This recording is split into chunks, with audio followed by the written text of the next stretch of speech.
এই গল্প একজন এমন এক মানুষের, যিনি ধৈর্যের চরম পরীক্ষা দিয়েছেন, কিন্তু হেরে যায়নি। অপেক্ষা করেছেন, বিশ্বাস রেখেছেন নিজের ওপর। নাম ছিল তার রাফি।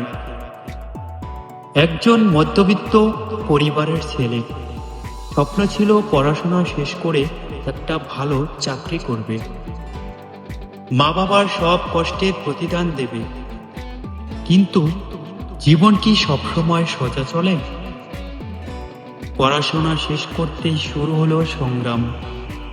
পরীক্ষা দিল একের পর এক। কোথাও ডাকা হয় না, কোথাও ডাক পেলেও চাকরি হয় না।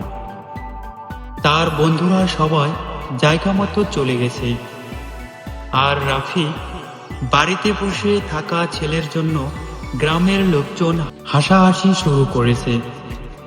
তোর ছেলে এখনো বেকার, এই ছেলে কিছুই করতে পারবে না। এই কথাগুলো যেন প্রতিদিন কাটার মতো বিত্ত।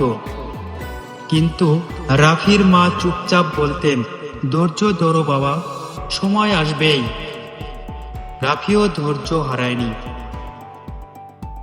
ভোরবেলা উঠে আবার নতুন করে পড়াশোনা, নিজেকে প্রস্তুত করা, নিজের উপর বিশ্বাস রাখা। তাকে বারবার ভেঙে দিতে চেয়েছিল জীবন, কিন্তু সে জানতো জীবন তোমাকে যা দিতে চায় তা হঠাৎ করে দেয় না। ধৈর্যের পরীক্ষায় পাশ করতে হয়। এভাবে প্রায় 2টি বছর কেটে গেল। অবশেষে সে একটি বড় সরকারি প্রতিষ্ঠানে পরীক্ষা দেয়। পরীক্ষার দিনেও সে শান্ত ছিল। মনে মনে শুধু বলছিল, যদি এটাই আমার সময় হয় তবে আমি প্রস্তুত।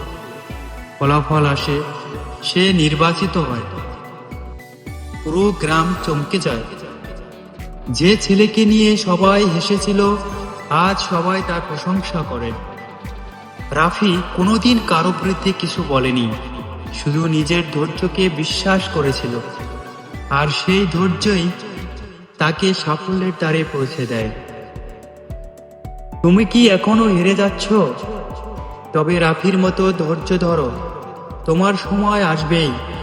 ধৈর্য মানেই নিজের লক্ষ্যকে কখনো না ভুলে চুপচাপ লড়াই করে যাওয়া।